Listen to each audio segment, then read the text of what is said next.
place that I'm very familiar with, and we're making it greater, bigger, and more powerful, and job producing. It's an economic gold mine, so to speak. And I signed this years ago, and Biden unsigned it for me. This was something that should have been long operating and making billions of dollars for our country and supplying a lot of energy and minerals and everything else that we're talking about. And they undid it and wasted a lot of time and a lot of money and a lot of effort. And now we're starting again, and this time we have plenty of time to get it done, and it's going to be done properly. I'd like to ask your Department of Interior head, who has done a fantastic job, Doug Burgum, to say a few words about it. And we'll go to Chris after you and anybody else that wants to say something. And it's a very powerful deal, very, very big deal from the standpoint of minerals and energy. So thank you all for being here. Doug, please go ahead. Well, thank you, President Trump. Yesterday is a historic day. President Trump, as he promised when he was running in the election to the American people, that he was going to unlock the potential of this country. He was going to unlock America's mineral wealth. He was going to generate. He was going to supply chains around critical minerals for our country.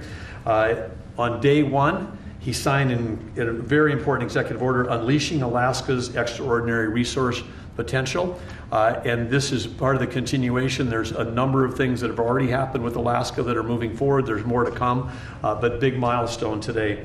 In reversing this Biden era decision about the Ambler Road, this is a 211-mile long road that begins over 200 miles north of Fairbanks off the Hall Road that goes up to the North Slope. This road goes through an area where there's no roads. Ambler Mining District at the end of that has some of the richest mining deposits in all of America and in all of the world. And these are minerals that are absolutely essential to defense, to industry moving forward today. Just take copper alone. This is one of the richest copper locations in the country. And of course, today to build a data center, you can have tens of thousands of tons of copper required for that. Even a single family home today may have as much as 400 pounds of copper in a home.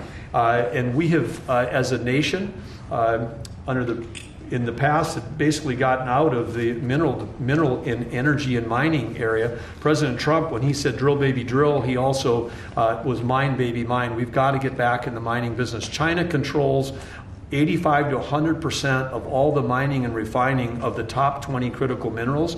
And in this mine area up there, we got copper, lead, zinc, gold, silver, gallium, germanium.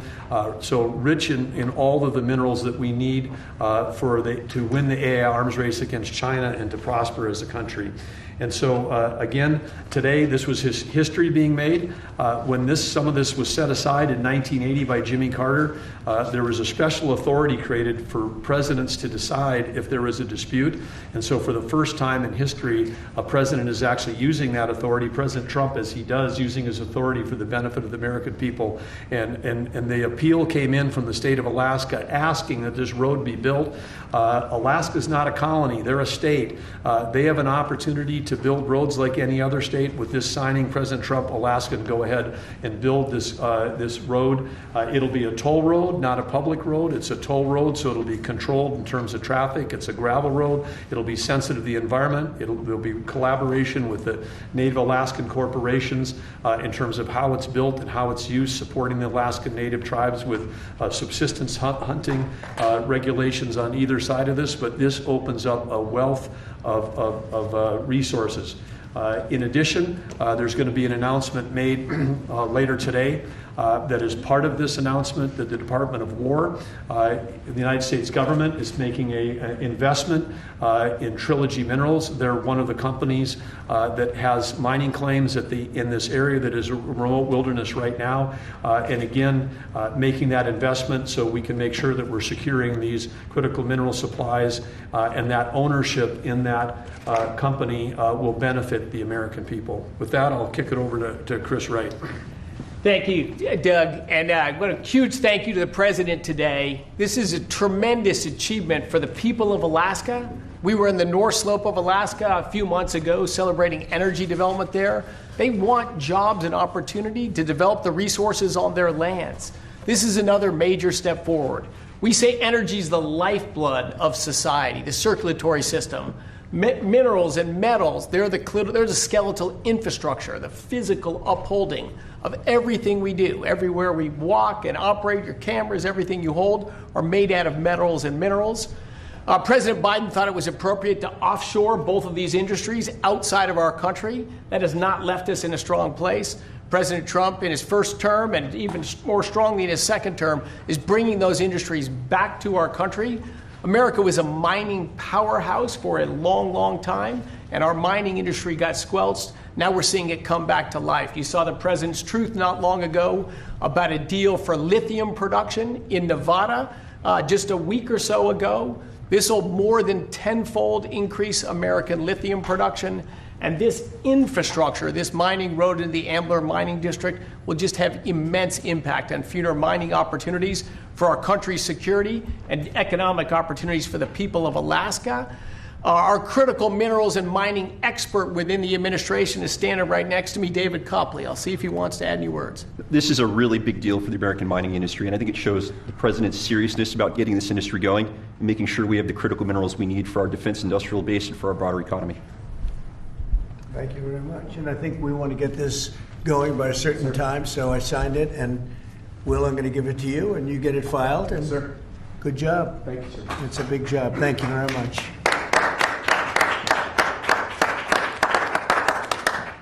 So we created a great deal of wealth for that part of the world and that part of our country by doing this long, very difficult road to build, and we'll be talking about that sometime later. But it's a great deal for our country. It's a great deal for the people of our country and for the taxpayers of our country. And if you have any questions on that, let me know. When do you Steve? expect the road to be constructed, and how quickly will it get underway? Go ahead. Well, this road, as I said, industrial road, it'll have ownership. It'll likely be split between the state of Alaska, the federal government, and the Native Alaska corporations. We would expect that construction would begin next spring with planning throughout this winter. The 211-mile long road will be a gravel road with a solid design base to handle the weight of the trucks that are going in and out. This is typical design that far north because asphalt with a freeze-thaw cycle, very difficult with asphalt or concrete. So gravel, a fantastic gravel road is going to have the least impact on the environment, going to be the best suited purpose. Alaska's done this in the past with the Red Dog mine. They built a toll road that again has ownership. The companies that use the road pay to transit that road. So this is an economic model used around the world in mining districts. We'll apply it right here. And again, it's going to generate revenue for the American people and for the citizens of Alaska as opposed to a cost. And also 2 bridges. We're going to build 2 bridges that will be able to complete, and we'll get them up very quickly. And how long to complete? I mean, 211 miles. That's Yeah, we'll get it done in less than a year. It's going to come in three phases. The first road, as President Trump said, will go quickly, which is they call it a pilot road. We'll build a single lane gravel road through the full duration of it. That'll be then expanded to a second phase and then a third phase over time. But again, we want to get that pilot road built because then we can help get materials back to help the mine get started quickly as well. Mr. President, there's negotiations happening with your team in Egypt right now over your proposed peace plan. It was reported by Axios over the weekend that you had a call with Prime Minister Netanyahu where you told him to stop being so negative and to take the win when it came to Hamas's response to that. Is that true? And No, it's not true. He's been very positive. He's been very positive on the deal. Everybody is. I think every nation is. We have just about every nation working on this deal and trying to get it done. Something that you could say 3,000 years if you look at it in certain ways, or you could say centuries, but this is a deal that incredibly everyone just came together. They all came together. No, Israel's been great. They've all been good, Caitlin. And in the negotiations, do you have any red lines in terms of Hamas disarming and whatnot? Are there No, any I have red places lines. you're If certain things aren't met, we're not going to do it. But I think we're doing very well, and I think Hamas has been agreeing to things that are very important. Mr. President. Will the government shut down, you know- Mr. President, if the vote today fails in the Senate? Will that trigger layoffs? It could. At some point it will. And, the Democrats are the ones that started this. And if you think about it, it's about health care to a large extent. It's about we want great health care for people. We don't want to give the money away to other people that come pouring into our country. And they've already poured it because nobody's coming into our country. Now we have the border totally stopped. In fact, numbers we just announced again, we're at another 0. So we have 0 for 4 months in a row. 0 people coming into our country illegally. That's a pretty good number. I'm not sure even I can believe that, Doug, if you want to know the truth. 0. We went from millions of people to 0, but it's pretty close to that number. And the way you stop them is not to give away, not to announce that you're giving everybody free health care, free this and that. But what that does is it affects the American people because the American people are unable to get good health care. Obamacare has been a wreck, as you know, and to do that, we have to keep it propped up and do the best you can with it. It's a mess. But a lot of things are going on in that. We talk about Hamas, then we talk about negotiations that we have going on right now. We have a negotiation going on right now with the Democrats that could lead to very good things. What kind of, and I'm talking about good things with regard to health care. Are you speaking with Democratic leaders? What kind of negotiations? Well, I don't want to say that. I don't want to say that. But we are speaking with the Democrats, and some very good things could happen with respect to health care. Would you make a deal with them on the ACA subsidies? If we made the right deal, I'd make a deal, sure. So you would make a I mean, you have right now subsidies. You have subsidies. That's the problem with Obamacare. The subsidies are so much. It's billions and billions of dollars is being wasted. And we can have a much better health care than we have right now. And we're talking to them. I mean, I'm not saying that's going to happen because this has also been going on, not for 3,000 years, but it's been going on for a long time. But, yeah, we're talking to the Democrats. You would work to make a deal with them on... I'd like to see a deal made for great health care. Yeah, I want to see great health. I'm a Republican, but I want to see health care much more so than the So, Democrats. Mr. President, on all of this, as you know, the American people are experiencing a lot of pain with any kind of government shutdown. And while you're dealing with Democrats and, of course, Republicans are standing their ground, what is your message directly to the American people who may encounter some of this pain and despair? How do you give them hope? Well, up till now, there hasn't been a great deal of pain. There could be a great deal of pain, but up till now, there hasn't been. I will say this, just hang in there because I think a lot of good things are going to happen. That's all I can say. I mean, I think a lot of good things could happen, and that could also pertain to health care. Mr. Follow-up President. question. Mr. We have President. seen a surge in attacks on ICE agents across the country, including the shooting in Dallas and over the weekend in Chicago. We saw 10 cars boxing in on ICE agents and another one ramming into an ICE vehicle. Yeah. We have heard Secretary Noem saying that some of these attackers are actually organized and they're planning to kill and ambush these officers. Right. What are the consequences for these? Very severe. We're going to have very severe. We're going to find out who's going after our federal agents.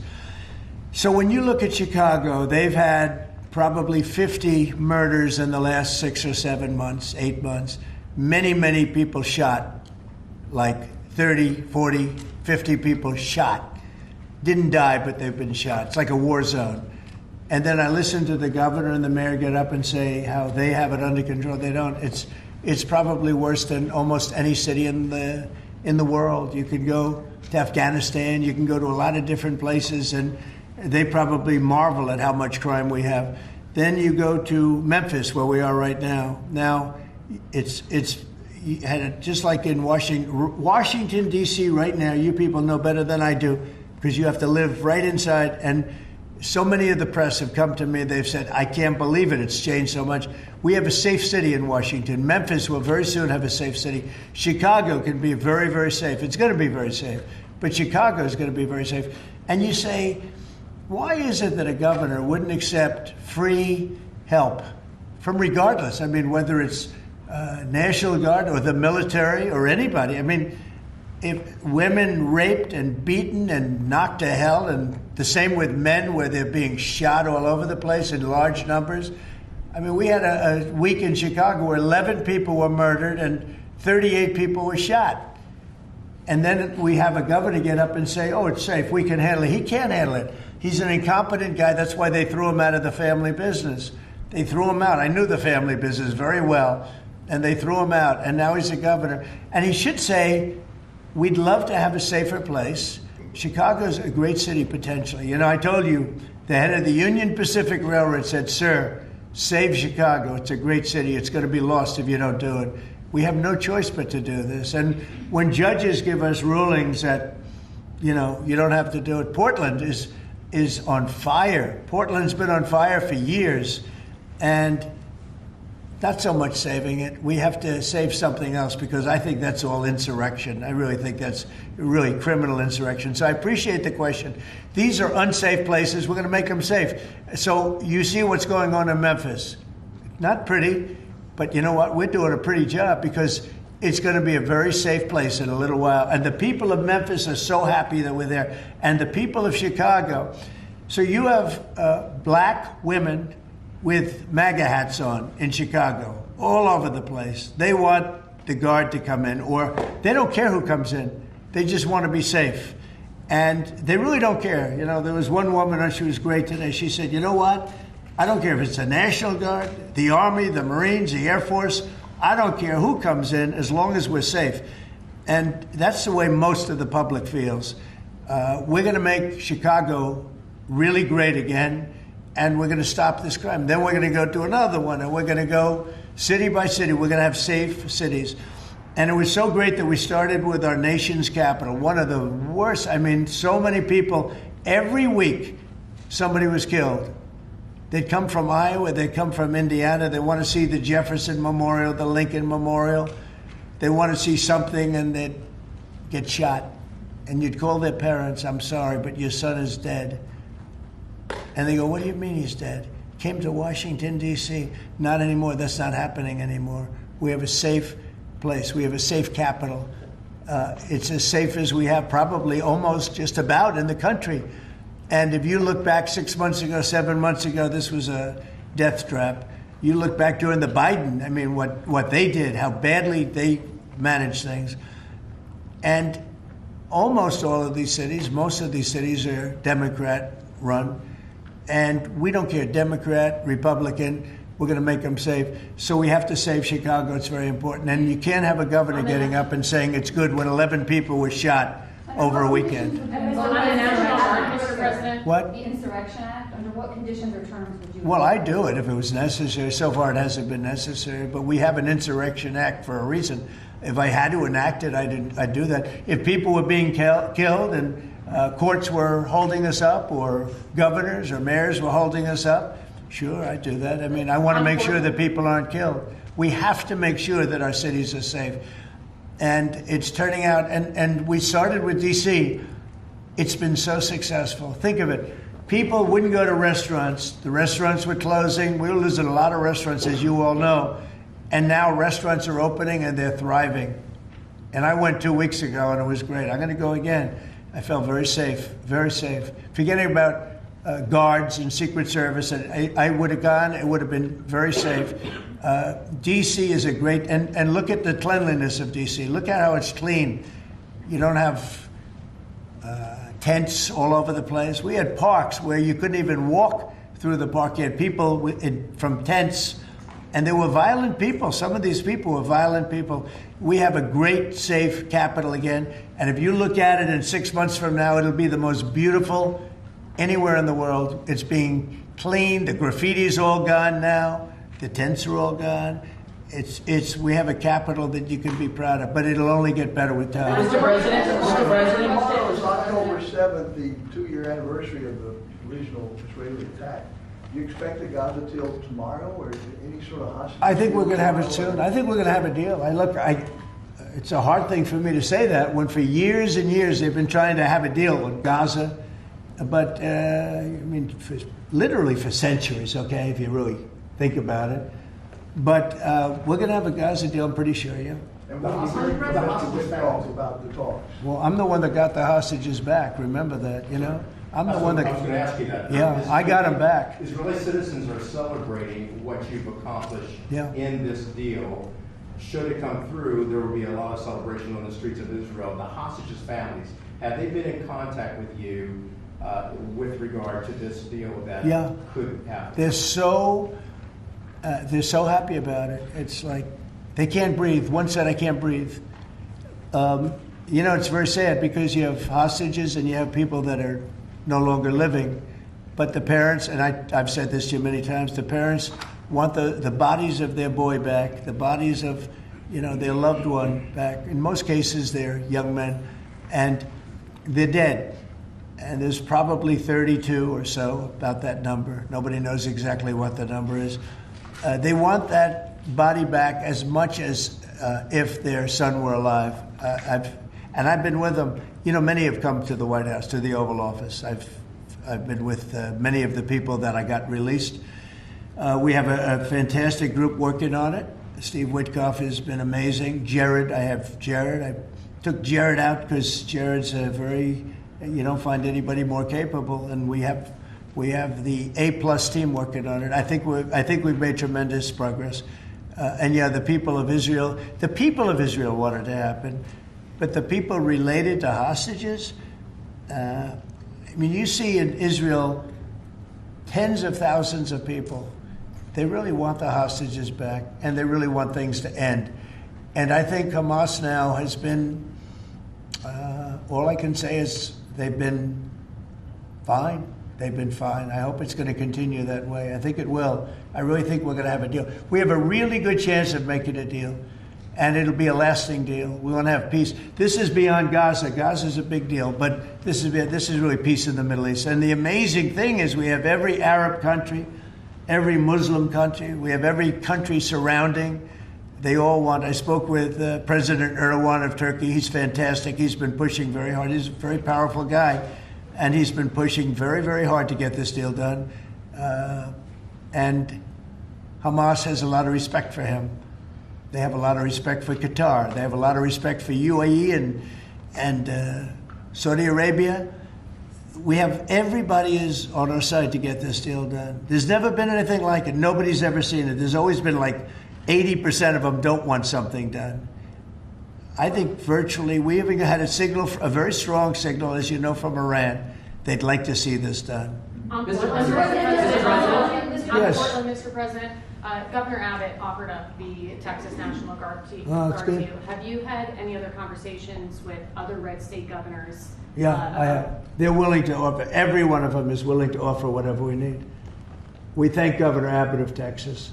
Every one of the red state, as you call them, red state governors is willing to give whatever we need because they want our agents protected. You know, these ICE agents have a tough job. They have to go in and get, in many cases, stone cold criminals, hardened criminals, long-time criminals. And every, essentially, Republican governor has offered up whatever we need. And some Democratic governors also. Daniel? Yeah, Mr. President, thank you. A quick question on the subject of the order. The Biden administration, previously speaking, they shut down Alaska for business. You reversed that, you reversed it on day one, you opened it up, going after all the critical minerals. This mission of yours, Secretary Burgum, Secretary Wright, to boost our own independent production of critical minerals, rare earths. Can you just talk about how important that is over the next 4 years, sir? Well, it's very necessary. You know, in the past, we were able to go to other countries, buy whatever we want, but all of a sudden, if those countries are hostile, and by the way, China hasn't been. We've made deals with China. You know, they approved the TikTok deal. Everyone said you'd never get the TikTok deal approved. They approved it, and we have great people buying it. Big, strong American companies are buying it, the most prestigious companies there are, actually, and they're going to make sure everything's good. But President Xi was great. He approved it. So I'm not saying hostile, but it's good to have our own minerals. And, you know, we create a tremendous value by creating a road. We build a road that only we can do because we have the rights to do it, number one, and we have the power to do it. And so we build a road that's over 200 miles long through a very beautiful area of the world. Actually, it's incredible. When you look at it, it's incredible. But a rough area from the standpoint of building. So we get a road done. And with that, we unleash billions and billions of dollars of wealth. It's pretty amazing when you think of it. And it's wealth that we need if we're going to be the number one country. You know, we're number one now with AI. You probably read. We're beating everybody with AI at levels that nobody ever thought even possible. And one of the reasons we are is because of energy. So our grid is old and tired, like most grids are. They get old with time. I mean, you know, the older you are, the older the grid gets, right? but I've allowed the people building AI or other plants, other types of plants, but AI in particular because they need so much electricity. I've allowed them to build their own power. And it's been amazing. They're building massive plants, and with the plant, they're building their own electricity. They've become a utility in a sense. I said, maybe you'll do better with the utility than you do with the AI. I don't know. But we're letting them build their own electricity. So we don't have to worry about the grid. We don't have to worry about anything. And they're going to build it in such a way that if they have excess capacity, they're going to put it back into the grid. It's pretty amazing. So when they build, we're giving them permits to build their own electric power plants, and it's incredible when you see what they're doing. And because of that and other things that we're doing, we're leading every country. Nobody's even close to us with AI. And AI seems to be the big thing. I don't know. I can't tell you that. There are a lot of people building, and a lot of people have high stock prices because of AI. So a lot of people think it's great stuff. And I think it's great stuff. I look at it, it's amazing what it can do. In terms of medical costs, in terms of knowledge, it's basically information, and information at a level that nobody thought possible before. So we'll see. But they're building plants where you saw the one overlay that I did where, in this case it's Meta, one of their plants is essentially almost the size of Manhattan. And that's a building, it's a building that covers Manhattan. So it's big stuff. And nobody's even close to us. We're leading AI by so much. Mr. President, yeah, go ahead, please. Since the start of your administration, we've seen a lot more Americans wanting to join ICE. And as we're seeing more attacks on them right now, what's your message to rank and file ICE agents who are trying to do their jobs but are facing 1,000% increase in attacks? I love your questions, I like it. So who are you with? I'm with NTD. Very good. The one who got mugged. You were the one, that's what I thought. You got mugged. You're not getting mugged anymore. She was really, you're lucky to be with us with that deal that happened. I know all about that. Not anymore, though. You feel a different world out there, right? Totally. You're safe with the baby nowadays. Oh, good. Well, you're safe now.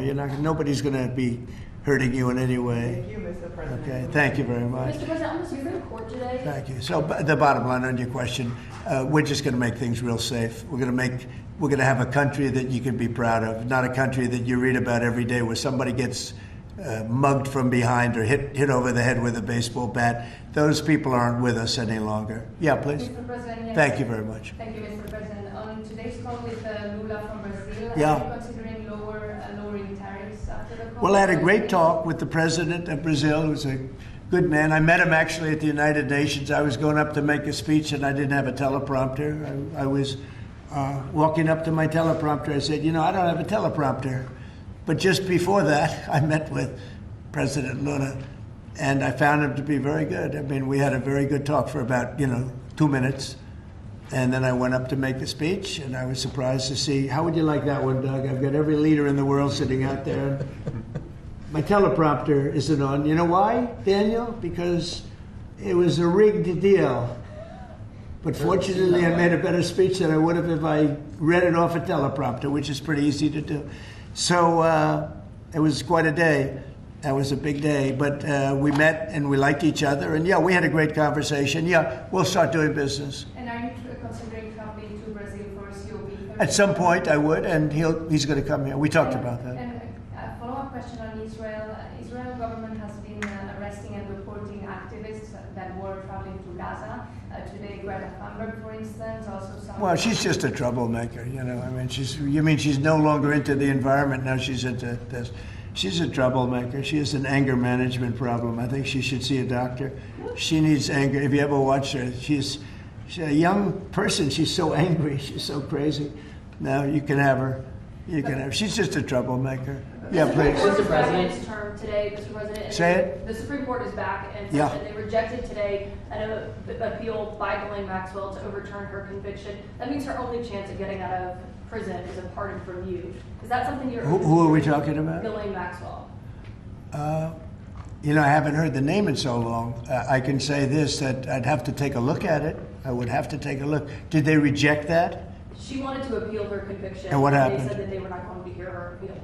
I see. Well, I'll take a look at it. I will speak to the DOJ. I wouldn't consider it or not consider it. I don't know anything about it. So, but I will speak to the DOJ. Why would she be a candidate for I don't know. I mean, I'd have to speak to the DOJ. I'll look at it. I have a lot of people who have asked me for pardons. I call him Puff Daddy has asked me for a pardon. But she was convicted of child sex trafficking. Yeah, I mean, I'm going to have to take a look at it. I have to ask DOJ. I didn't know they rejected it. I didn't know she was even asking for it, frankly. Supply Tomahawk missiles to Ukraine or sell them to NATO and let them sell them to Ukraine. Yeah, I've sort of made a decision, pretty much. If you consider, yeah, I think I want to find out what they're doing with them. Yes. You know, where are they sending them? I guess I'd have to ask that question. That war should never have started, would have never started. Such bad judgment was used there. I think on both sides, by the way. But nobody looks good with the war with Russia and Ukraine. Nobody. That's been a horrible. This week they lost over 7,000 soldiers between the two of them. This is every week they're losing 7,000, 8,000, 5,000. They have a range of like 1,500 miles or something, and so they'd be able to. No, I know. No, I would ask some questions. I want to see what's. I'm not looking to see escalation. Yes. And tomorrow you're meeting with the Canadian Prime Minister. What's on the agenda for that? Well, I guess he's going to ask about tariffs because a lot of companies from Canada are moving into the United States. You know, everybody's moving back into the U.S. and he's probably going to be asking about tariffs. They're losing a lot of companies in Canada. They're coming into they left here. They left here 20 years ago when presidents that sat right at this desk weren't doing their job properly. They were probably good politicians, but they weren't good at business, and they allowed these companies to leave. And all they had to do is do what I'm doing right now. And, you know, I'm not saying it's the easiest thing to do, but it is. It's effective. We're a rich country again. We're a powerful country because, you know, I've ended 7 wars. At least half of them was because of my ability at trade and because of tariffs. If I didn't have tariffs to throw around a little bit, you would have at least 4 wars raging right now with thousands of people a day being killed that aren't happening. We've settled. You know, we settled 7. We're getting close to settling 8. That would be a big one. And that's something that could happen. But so I think he's coming probably to talk about tariffs because a lot of companies are leaving Canada to come into the U.S. And they're leaving Mexico. And by the way, they're leaving China.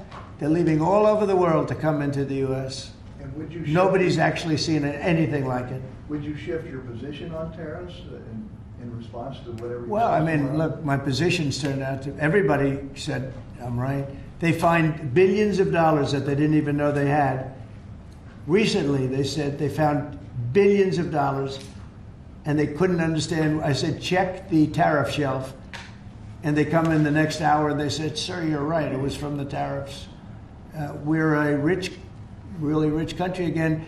But more importantly, maybe influence.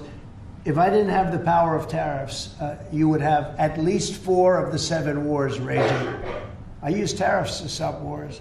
If you look at India and Pakistan, they were ready to go at it. 7 planes we shot down. They were ready to go at it. And they're nuclear powers. And I don't want to say exactly what I said, but what I said was very effective. They stopped. And that was based on tariffs. It was based on trade.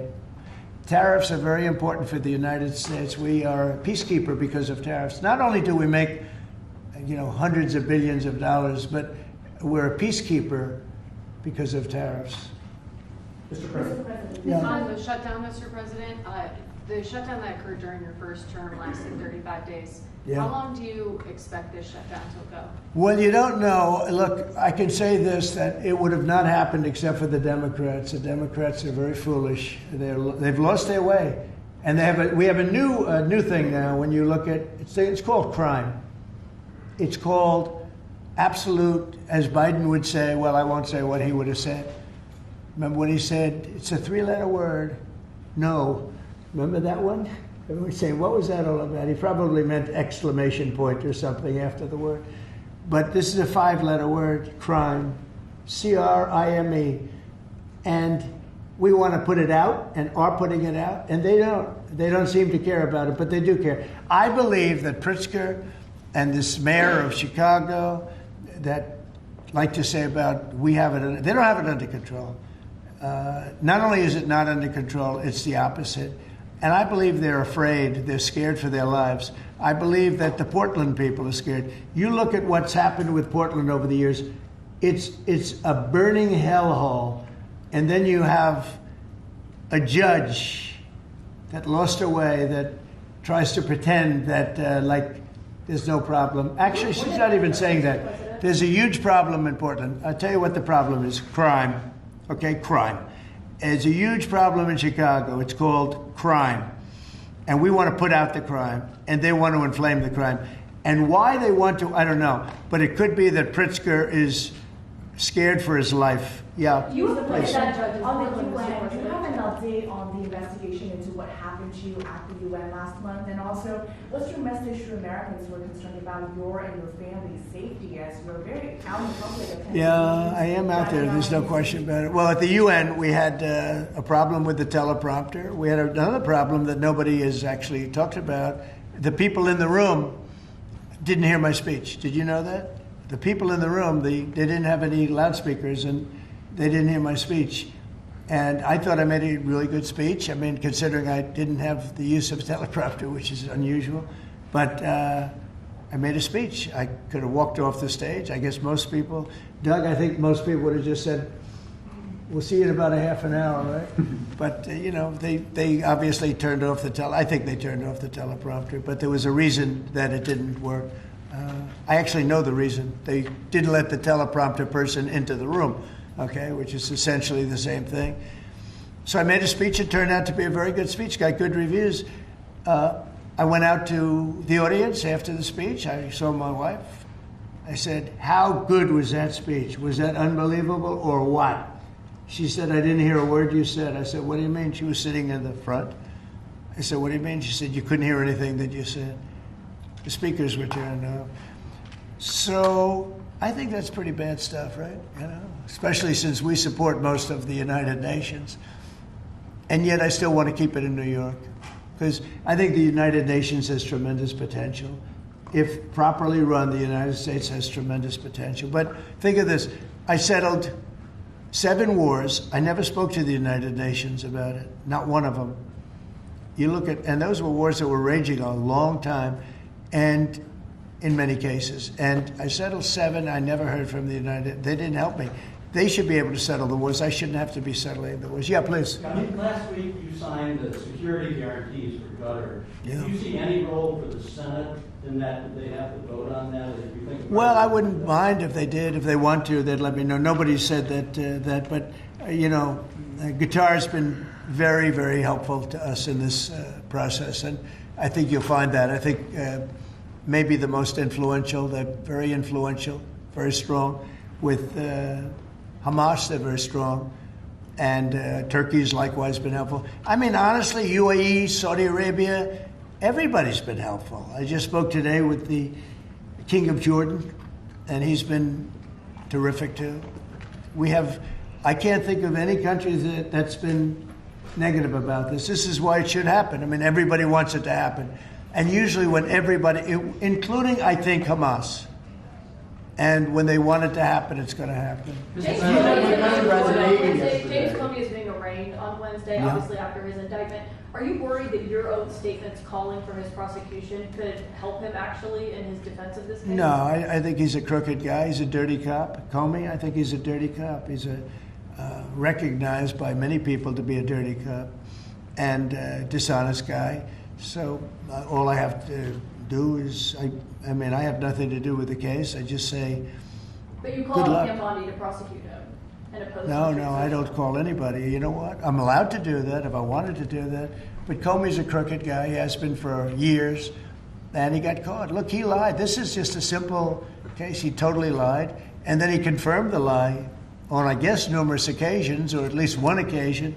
He confirmed the lie. He said, that's what I said, and I stand by it. And the guy, and he didn't say, to the best of my knowledge. He didn't say, well, I don't remember.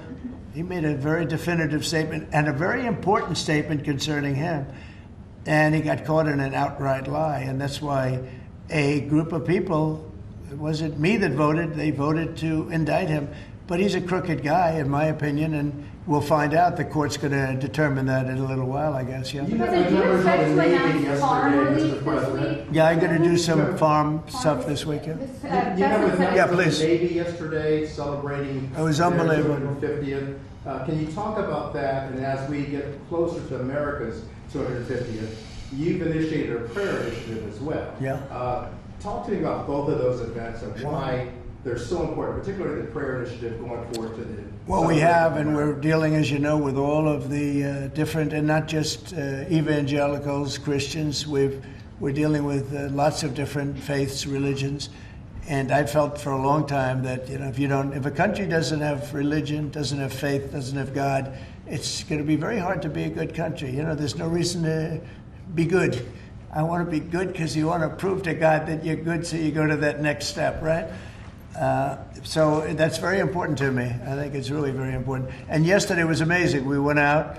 We went to the naval base, the largest in the world, actually, and I saw things that were incredible. The level of I don't want to use the word weapons, but they are weapons. It's the technology on these planes, on the carriers, on all of the different things that we saw.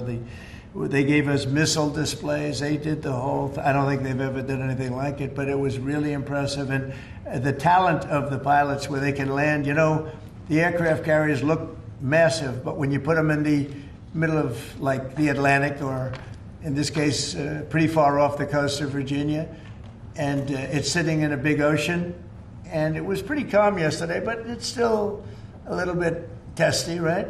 And you'd have these guys land right on a thing and come to a sudden screeching halt, and they're really something. They were taking off yesterday, and they look over, yes, sir, and then you see them, and you see them just get ripped back into the seat because the G-forces are so great. And actually, if you're not in great shape, because they were doing maneuvers that were incredible yesterday, and the admirals were explaining that if you're not in really good shape, you don't make it because you pass out.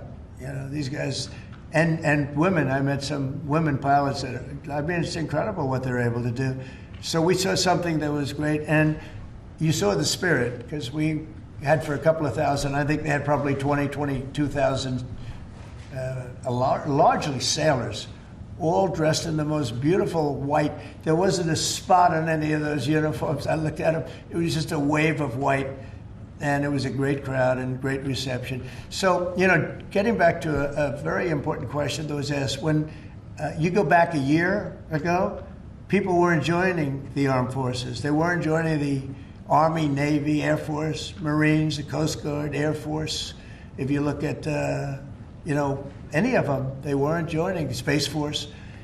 And now we're setting records, recruitment. And that goes for the police and fire. Now they want to be policemen, they want to be firemen. And firemen, people don't mention them, they're incredible. I know so many of them, they're brave as hell. I wouldn't want to do it, tell you. But they weren't able to recruit. The police weren't able to recruit. And the military wasn't able to recruit. We were really off.